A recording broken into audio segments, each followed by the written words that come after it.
یہاں سے کسی کو لے جاتے تھے نا دبئی دھوکہ دے کے، اور لے جاتے تھے یورپ میں، عرب ممالک میں دھوکہ دے کے لے جاتے تھے، تو وہ بھی کوئی خواب ہی تو دکھاتے تھے کہ اتنے لاکھ تنخواہ ہوگی، اتنا کچھ ہوگا۔ وہاں جا کے پتہ چلتا تھا کہ جیب سے بھی دینے پڑیں گے کچھ۔ بہت سارے لوگ ایسے ہوتے ہیں، وہ سارے خوبصورتی کے نام پر ہی دھوکہ دیتے ہیں۔ آپ کو پتہ ہے کہ جو آدمی کسی کو لالچ دیتا ہے تو کسی کو لوٹنے کے لیے اسے لالچ دینا بڑا ضروری ہوتا ہے۔ لوگ پہلے لالچ دیتے ہیں پھر لوٹتے ہیں، پہلے مکمل لالچ دیتے ہیں، یہ چیز مل جائے گی، یہ چیز مل جائے گی۔ لوگ مکمل لالچ دیتے ہیں، اس کے بعد پھر لوٹتے ہیں۔ اور اگر لالچ نہ دیں تو کوئی آدمی قابو آئے گا؟ لوگ لوٹتے ہیں لالچ دے کر۔ اچھا، اب وہ جو جس کو لالچ دیا جا رہا ہوتا ہے وہ کہہ رہا ہوتا ہے کہ نہیں نہیں تمہیں نہیں پتا، وہ اس وقت ماننے کو تیار نہیں ہوتا۔ وہ کہتا ہے اتنی خوبصورت باتیں کر رہا ہے، اتنی اچھے پیغام دے رہا ہے، تم میرے دشمن ہو، تم مجھے منع کر رہے ہو۔ ہوش تب آتی ہے کہ جب سب کچھ لٹ جاتا ہے۔ عورت کو ویسے بھی قابو کرنا بڑا آسان ہوتا ہے۔ اعلیٰ حضرت بریلوی رحمۃ اللہ علیہ فرماتے ہیں بیٹیاں نازک شیشیاں ہوتی ہیں، ان کو تو ذرا سی چوٹ لگے تو ٹوٹ جاتی ہیں۔ دیکھیں کتنا بڑا جملہ کہا بریلی کے امام نے، نازک شیشیاں ہیں۔ ذرا کوئی آدمی گمراہ کرتا ہے، ذرا خراب کرتا ہے۔ اب دیکھیں نا، یہ جو بچیوں کو بچے مس گائیڈ کرتے ہیں، انہیں بڑے بڑے خواب دکھاتے ہیں، وہ بیچاری ماں باپ کو چھوڑ کے، بہن بھائی کو چھوڑ کے اس کے ساتھ شادی کرتی ہے، پھر جو اس کا بعد میں حشر ہوتا ہے، آپ ادلیاں نو سردار پہن تکے تے شرما والیاں نو چوٹے ڈولیاں دے۔ پھر وہ بیچاری ماں باپ رکھتے نہیں، وہ ظلم کرتا ہے، تو کتنی بڑی تکلیف میں وہ بچی آ جاتی۔ نازک شیشی ہوتی ہے نا تو ٹوٹ جاتی۔ یہی حال اب جدید خواتین اور یہ جو کچھ اینکر پرسن ہیں، یہ اصل میں نا یہ آپ کو سیاست سکھاتے ہیں، لیکن یہ مادر پیدر آزاد لوگ ہیں، بالکل آزاد۔ یہ تو علماء شور نہ کریں، بات نہ کریں، گفتگو نہ کریں، مشائخ بات نہ کریں، اور یہ جو کچھ سنجیدہ اور دینی طبقہ ہے یہ کچھ شور نہ کرے، یہ تو روڈوں پہ ننگے ہو کے آ جائیں معاذ اللہ۔ خوفناک نظریہ رکھتے ہیں یہ لوگ۔ عورت کو کہتے ہیں تیرے حقوق ہم تجھے لے کے دیں گے۔ مثلاً وہ کون سا حق ہے جو تم نے لے کے دینا ہے؟ میرے نبی کریم صلی اللہ علیہ وسلم نے اس کو بیٹی بھی بنایا ہے، اس کو بہن بھی بنایا ہے، اس کو ماں بھی بنایا ہے، اسے بیوی کا عالی شان رتبہ بھی عطا فرمایا ہے۔ اور چونکہ بیٹی کا بھی حق بڑا بیان کیا جاتا ہے، بہن کا بھی، ماں کا بھی، اور بیوی کے معاملے میں لوگ سمجھتے ہیں کہ زیادہ بات نہیں کرنی چاہیے، شاید مسئلہ خراب ہو جائے۔ حالانکہ نبی پاک صلی اللہ تعالیٰ علیہ وسلم نے بیوی کے بارے میں پتہ کیا فرمایا؟ فرمایا جب تم نکاح کر لیتے ہو تو اپنا ایمان محفوظ کر لیتے ہو۔ اب میں اس کی شرح نہیں کرتا، اب خود کر لیجئے گا کہ وہ ایک ایسی شخصیت ہوتی ہے کہ جس کی موجودگی میں آپ کا ایمان محفوظ ہے۔ اب میں نہیں سمجھتا کہ اس سے بڑی بات کوئی اور ہو سکتی ہے، جس کی موجودگی میں آپ کا ایمان، اور بھئی یہ حدیث پاک عرض کر رہا ہوں، نکاح جب کوئی کر لے تو اس نے اپنا ایمان مکمل کر لیا۔ اس کا معنی یہ ہوا کہ آپ کا ایمان محفوظ ہے اس کی موجودگی میں۔ تو اس سے زیادہ بھی، یعنی ایمان سب سے قیمتی چیز ہے نا، تو اس کے محفوظ ہونے کی وجہ حضور نے نکاح بیان کر دی۔ اب میرا خیال ہے بیوی اگر کوئی اس سے بڑا حقوق مانگے گی تو بیوقوفی کرے گی۔ اتنا بڑا درجہ نبی کریم نے اسے عطا کر دیا، اتنا بڑا مقام دے دیا کہ تو خاوند کے ایمان کے محفوظ ہونے کا ذریعہ بن گئی ہے۔ عورت کو جو حقوق رسول کریم صلی اللہ تعالی علیہ وسلم نے عطا فرمائے، نبی پاک نے جو حقوق دیے، دیکھیں نا، حضرت عبداللہ ابن عمر رضی اللہ تعالیٰ عنہ کی اہلیہ بیمار تھی، تو جلدی جلدی سے وہ آئے، تو جب بہت جلدی ہو، سفر بڑا شدید تھا، تو آپ نے جلدی سے نماز ادا کی، جلدی سے چلے۔ آپ کے خادم کہنے لگے حضور خیریت ہے؟ فرمایا میری بیوی بیمار ہے۔ تو اس نے عرض کی حضور آپ کی اہلیہ بیمار ہے، تو آپ نے نماز بھی جلدی سے پڑھی، سفر بھی جلدی جلدی کیا۔ تو فرمانے لگے یہ وہ چیزیں ہیں جو ہمیں مدینے والے رسول نے سکھائی۔ آپ اس کیفیات کو سمجھیں کہ حضور صلی اللہ علیہ وسلم نے درس دیا۔ اور پھر ایک اور بہت بڑی بات، یہ فضیلت کسی اور کو نہیں دی، جو عورت کو حضور نے فضیلت دی، یہ فضیلت کسی اور کو نہیں دی. کبھی حضور نے فرمایا کہ تمہارا ابا تمہارے ساتھ بہت سخت رویہ کرے تو تم نے اس کو اس سختی پر داد دینی ہے؟ فرمایا چلو اگر وہ زیادتی بھی کرے تو تم نے اس کے ساتھ سلوک اچھا ہی کرنا ہے. لیکن آپ ایک بات کو سمجھے نا کہ بچے کے بارے میں، بیٹے کے بارے میں، بیٹی کے بارے میں فرمایا 10 سال کے ہو کے نماز نہ پڑھے تو سختی کرو، تمہارا ڈنڈا بھی لٹکنا چاہیے. بہت ساری جگہوں پہ بہت سارے لوگوں کے لیے سختی کا حکم دیا، لیکن عورت کے لیے حضور نے جو جملے کہے، اصل میں ہم سمجھتے ہیں کہ یہ ایک بات ہے، مشہور ہو گئی ہے روایت حدیث، تو بس اس کے پس منظر پر اور جملوں کے حسن پر شاید معاذ اللہ غور کرنے کی ضرورت نہیں. ذرا اس لفظ کی تاثیر پر غور کریں. حضور نے فرمایا عورت ٹیڑھی پسلی سے پیدا کی گئی ہے، یہ ٹیڑھی ہے، اس کو سیدھا کرنے کی کوشش کرو گے تو ٹوٹ جائے گی. تو حضور پھر ہمارے لیے حکم کیا ہے؟ فرمایا جیسی ہے تم اسی کے ساتھ نبھا کرو. آپ سمجھیں کہ اتنا محفوظ حضور نے درجہ دے دیا بی بی کو، اتنا محفوظ کہ فرمایا غلطی بھی ہو تو میرے غلاموں تم اس کے ساتھ نبھا کرو، گزارا کر لو.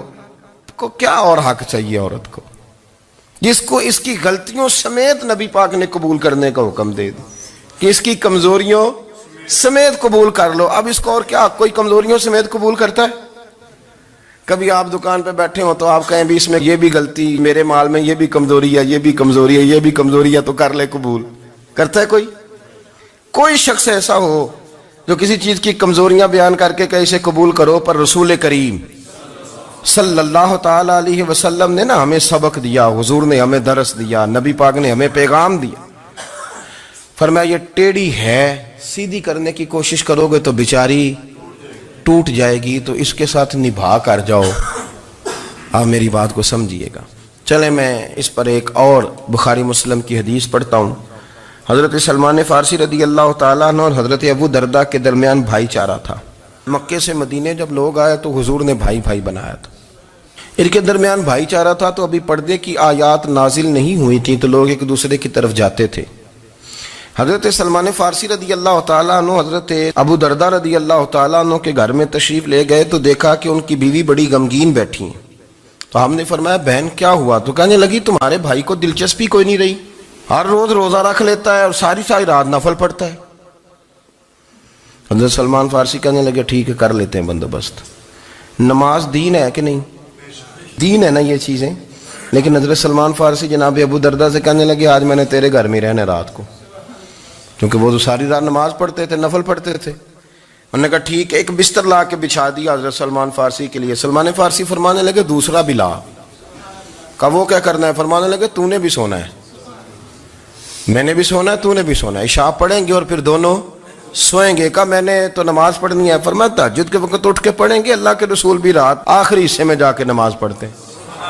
ادھر ساتھ سلا لیا. وہ تھوڑی کو دیر سوئے، اب عادت تھی ساری رات اٹھنے کی، ذرا اٹھنے لگے بستر سے تو حضرت سلمان فارسی فرمایا چپ کر کے سو جا، وہ بڑی رات پڑی ہوئی، چپ کر کے سو جا. وہ لیٹ گئے، پھر اٹھنے لگے تو فرمایا سو جا چپ کر کے، بڑا ٹائم ہے. سحری کے وقت اٹھے، نفل پڑھے. ان کا ارادہ تھا روزہ رکھنے کا تو فرمانے لگے کل رکھا تھا نا نفلی روزہ؟ جی رکھا تھا. پرسوں بھی رکھا تھا، ترسوں بھی رکھا تھا. فرمایا آج نہیں رکھنا، آج میں تیرا مہمان ہوں، سارا دن کٹھے مل کے روٹیاں کھائیں گے، آج نہیں روزہ رکھنا. سلا دیا. اب حضرت ابو درداء رضی اللہ تعالیٰ عنہ کہہ تو کچھ نہ سکے، پر کہنے لگے سلمان تم پتہ تم کیا کر رہے ہو؟ نہ تم نے مجھے رات اٹھ کے زیادہ نفل پڑھنے دیے، سویرے روزہ نہیں رکھنے دیا. تو حضرت سلمان فارسی کہنے لگے کوئی لمبی بات تو نہیں نا؟ چلتے ہیں نا ابھی فجر میں مسجد نبی میں تو نبی پاک کو بتاتے ہیں. سرکار دو عالم علیہ السلام کی خدمت میں تو اپنی بات کرنا، میں اپنی کروں گا. حضور نتیجے کا اعلان فرما دیں گے، بات طے ہو جائے گی.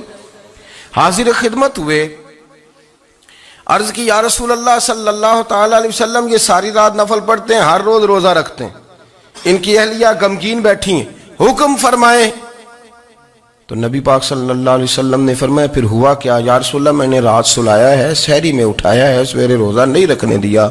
نبی پاک نے فرمایا سلمان فارسی نے ٹھیک کیا، سلمان فارسی نے ٹھیک کیا. پھر حضور نے فرمایا، نبی کریم نے فرمایا ابو درداء تیرے اوپر اگر اللہ کا حق ہے، اس کے رسول کا حق ہے، دین کا حق ہے، تو فرمایا تیری آنکھ کا بھی تیرے اوپر حق ہے، تیرے وجود کا بھی تیرے اوپر حق ہے. یہ حضور نے فرمایا تیرے بچوں کا بھی تیرے اوپر حق ہے, تیری بیوی کا بھی تیرے اوپر حق. اس حق کو بھی سمجھے. حقوق اللہ بھی ہیں, پر تیری آنکھ کا بھی تیرے اوپر. کیا مانا کہ تیری آنکھ سونا چاہتی ہے تو اسے سلا بھی. تیرے وجود کا بھی تیرے اوپر حق ہے. تو تیرا وجود آرام کرنا چاہتا ہے تو اسے آرام بھی کرا. اور پھر وہاں نبی پاک صلی اللہ علیہ وسلم نے فرمایا میں تم سب, سننا یہ لفظ حدیث کے, حضور نے اسی موقع پر فرمایا میں تم سب سے زیادہ اپنے رب کو جانتا ہوں اور میں تم سب سے بڑھ کر اپنے رب سے ڈرتا ہوں. حضور فرمانے لگے میں روزہ بھی رکھتا ہوں, افطار بھی کرتا ہوں, یعنی کبھی رکھتا ہوں اور کبھی نہیں رکھتا. فرمایا میں نفل بھی پڑھتا ہوں اور اپنی بیویوں کو وقت بھی دیتا ہوں. سرکار مسجد میں بھی آتے تھے, نواسوں کے ساتھ کھیلا بھی کرتے تھے, ان کے ساتھ پیار بھی کرتے تھے. تو اتنے بڑے حقوق حضور نے بیان فرمائے عورتوں کے کہ تمہاری بیوی کا بھی تمہارے اوپر. لو ایک حدیث بخاری کی اور یہاں بیان کر دیتا ہوں. ایک شخص نے آ کے عرض کی یا رسول اللہ صلی اللہ تعالی علیہ وسلم جہاد کے لیے تیاری ہو گئی ہے, صفیں بن رہی ہیں, مجاہدین کی تیاری ہے, تو میرا بھی نام لکھ دیا گیا ہے مجاہدوں کی لسٹ میں, لیکن یا رسول اللہ صلی اللہ تعالی علیہ وسلم میری بیوی نے حج کی تیاری کر لی ہے اور میرے دوستوں نے صحابہ نے میرا نام مجاہدین کی لسٹ میں لکھ دیا, تو میرے لیے کیا حکم ہے؟ یہ بخاری مسلم ہے. تو نبی پاک صلی اللہ تعالی علیہ وسلم نے فرمایا جہاد پہ کوئی اور چلا جائے گا تو بیوی کے ساتھ حج کرنے جا, اسے محرم کی ضرورت ہے, وہ تیرے بغیر کیسے جائے گی؟ مجاہدین کو تو اور مجاہد مل جائے گا, پر تو اپنی بیوی کے ساتھ جانا. نبی پاک صلی اللہ علیہ وسلم نے مرد کو محافظ بنایا ہے, عورت کو مرد کا قیدی نہیں بنایا, بلکہ عورت کو حفاظت عطا کی اور مرد کو اس کا محافظ بنایا. اب بچیاں آزاد ہونا چاہتی ہیں, اور آزادی بھی وہ والی کہ جو بنیادی طور پر آزادی نہیں, فحاشی ہے. میں نے بہت پہلے کہا ہے کہ اسلام بیٹیوں کو قیمتی سمجھتا ہے. جس بندے کے پاس 20 تولے سونا ہو وہ چوک میں لے کے نہیں آتا, وہ قیمتی چیز ہے, اس نے چھپا کے رکھی ہوتی ہے. تو جو نبی پاک صلی اللہ علیہ وسلم کا کلمہ پڑھنے والے بیویاں, اسلام انہیں قیمتی سمجھتا ہے. کہتا ہے کہ تم قیمتی ہو لہذا گھر کے اندر رہو, تم باہر نہ ہو. لیکن عورتیں ہیں کہ ان کو بلا وجہ لوگ خراب کر دیتے ہیں اور بلا وجہ وہ اس مغالطے کا شکار ہو جاتی ہیں. اب آگے بڑھتے ہیں. قرآن مجید نے سورہ نور کی آیت نمبر 30 میں کہا کہ کل للمؤمنین یغضوا من ابصارہم, فرمایا کہ اے محبوب علیہ السلام مومن مردوں سے کہہ دو کہ اپنی نظریں جھکا کے رکھیں, اپنی نظریں.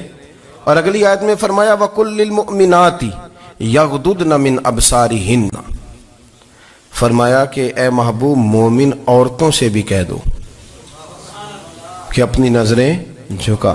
مرد بھی اپنی نظر جھکا کے رکھے گا عورت کی طرف, لیکن یہ ساری پابندی صرف مرد پر نہیں, عورت بھی غیر محرم کا چہرہ نہیں دیکھے گی, اس پر بھی اسی طرح نظر جھکانے کا حکم ہے جس طرح کے وہ ہر دکاندار کو بھائی جان کہہ کے گفتگو کرنے کی اس کو بھی اجازت نہیں ہے کہ وہ بھی وہ سمجھے کہ پابندی تو مرد نے کرنی تھی, میں نے تھوڑی کرنی تھی.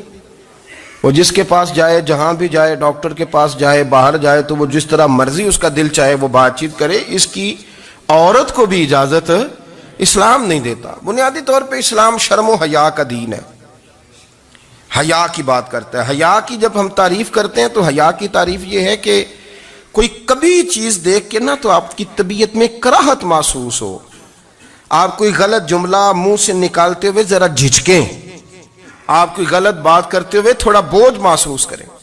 ہمارے ہاں تیزی سے فروغ پایا ہے بے حیائی میں. سنگیوں کی محفلیں, یاروں کی محفلیں, اس میں غلیظ گفتگو ہوتی ہے, الا ماشاء اللہ. ان دوستوں کو بڑی پاک صاف گفتگو کرنی چاہیے. دوستی کا رشتہ بڑا مقدس رشتہ ہے, جو یہاں ایک دوسرے سے پیار کریں گے جنت میں بھی اکٹھے داخل کیے جائیں گے. شرط یہ ہے کہ پیار اللہ رسول کی رضا کے لیے ہو, لیکن اس کے اندر اگر آپ کی گفتگو کچی ہو, کمزور ہو, فحاشی والی ہو, عریانی والی ہو. ہمارے ہاں تو اب اس کو لوگ فیشن سمجھتے ہیں, اس کو مردانگی کی علامت سمجھتے ہیں کہ وہ جی ساری باتیں جی وہاں ہو گئیں, اور جس کا جو جی چاہا اس نے کہا. آپ جب حیا کے دائرے میں ہوتے ہیں تو آپ خود بھی سکون محسوس کرتے ہیں. دیکھیں نا, آپ کو نیند سکون سے کہاں آتی ہے؟ جہاں کمرہ بند ہو, چاروں جانب دیوار ہے, اوپر چھت ہے,